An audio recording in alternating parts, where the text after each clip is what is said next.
Make sure to gently press subscribe. I post videos every day. A kite is stuck in the tree. A boy stares up. He struggles to get it. He musters his strength, but fails again. A car speeds down, and he spots a pothole. He tries to wave to slow it down, but the lady in the car is distracted feeding her baby and driving. The car spins out towards a tree. The boy runs over, and his eyes glow. His foot crushes the ground. He speeds over and slows the car down. It stops before a tree. This boy's name is Clark Kent. He uses his new powers to grab the kite. He realizes he can fly. He flies around the sky, over fields and the farm. He questions how he is doing it and who he is. Years have passed. An alarm rings. His roommate Jimmy is annoyed. Clark wakes up. He smashes his alarm by accident. Lois Lane wakes up. She struggles to snooze her alarm. He practices going for his interview, remembering to not break the supervisor's hand when talking. He breaks the faucet by accident. He worries that today needs to be normal. Clark practices what he is going to say, breaks his shoes. She practices in the mirror. Clark jogs down. He is going to hide his powers and be a normal man living a normal day. But he spots a missing cat poster and a cat stuck in a tree. Nobody is around. He grabs the cat and gives it to the girl. He had to save the cat, but now he is a normal man starting a normal day. At the corner shop, he breaks the handle. He quickly lets a girl in first. He catches feelings for Lois. Her too. She says she will see him in there. He goes to approach her. He introduces himself as Clark. Leslie, the shopkeeper, thanks him for fixing the back door and gives him the 3 dozen of donuts he ordered. She gives him a bib because he loves to eat all the donuts all by himself. He gets embarrassed and quickly leaves. They are late for the interview. Jimmy is confused why their alarm clock keeps exploding. Their first day at the Daily Planet. Jimmy is pumped for his first day. He knows there have to be aliens among them. Jimmy runs ahead. He spots a truck. He flies Jimmy across and looks at the guy that almost hit him. Jimmy promises to get proof that aliens and monsters exist. Lois goes into Perry's room saying stolen military robots are being stored in Metropolis. She shows him Mount Simonson Base, the inventory warehouse. A day ago they got robbed. The only road out was through Metropolis. This means thieves with war machines are loose in the city. People need to know. She asks if he wants her to do the story. He explains that she is an intern. He called her in to meet them. She realizes it is Clark from the shop. They are the new interns. She wants them to help with the story. Jimmy agrees and suggests that the robots came from beyond the stars. Clark knows there is a finite amount of space they can hide them, but she has a lead. They want to find the robots and get the story. Jimmy questions why they are waiting in the office for. He offers Perry a donut. He tells the new interns to leave. He wants to talk to Lois alone. They close the door. He explains that she does not report the news. Her job is to teach the interns how to scan things and make coffee, nothing beyond that. But she objects the people of Metropolis need to know. But he doesn't care. He tells her to stop with the wild ideas. It is her last chance. She kicks her out. Clark asks if she is okay and comforts her. She has an idea. Lois lies to them and says that Perry wants them to follow up on the stolen robot story. Clark questions it because he seemed upset, but it is just his face. Jimmy knows he likes her. The truck driver Leslie opens up the warehouse. She walks in with soldiers waiting for their next mission. Badger closes the container. Leslie tells him not to touch it. He asks why she took so long. Their fence wasn't at the drop point. They don't have a buyer. Every buyer, fixer, or fence in Metropolis has just disappeared on them. They are stuck at the warehouse. He knows they can't just sit in a warehouse full of stolen science weapons until the cops find them. They don't even know what the stuff is. She tells him not to panic out loud in front of a bunch of thieves and killers they hired for the job. They need to keep moving. They need to find a way out of town.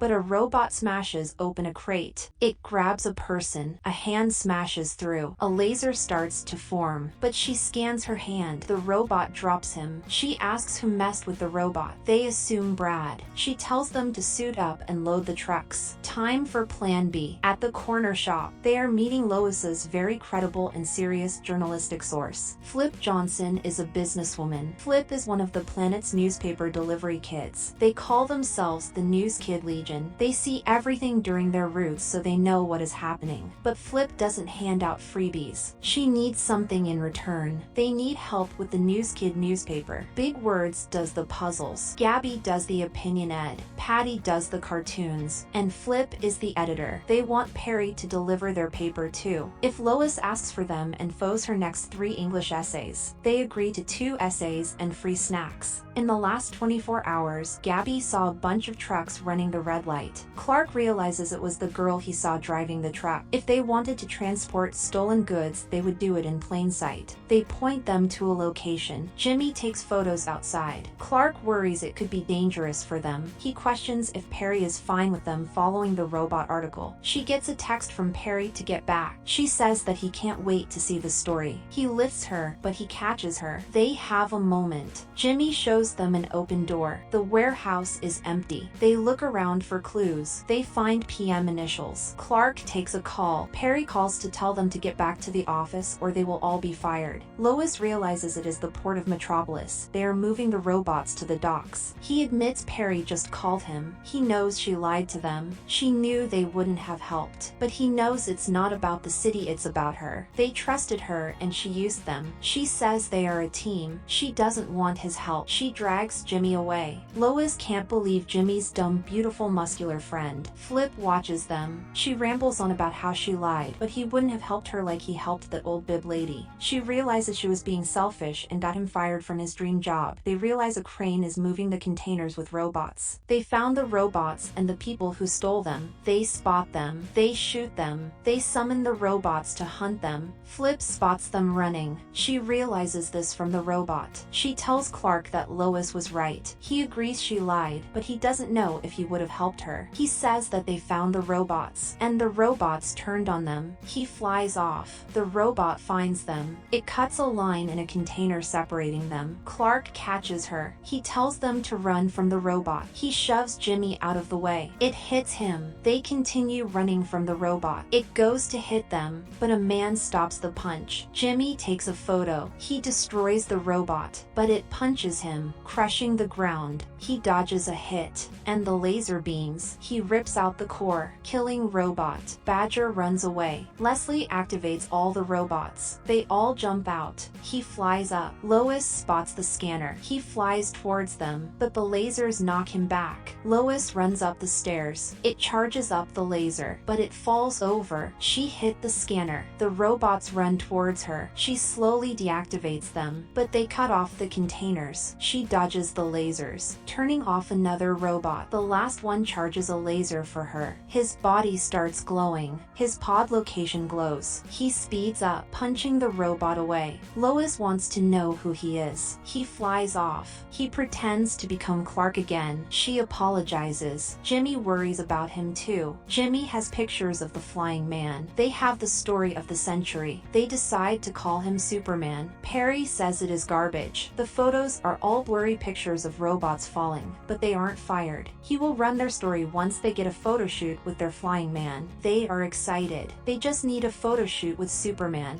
Thank you for subscribing. I post videos every day.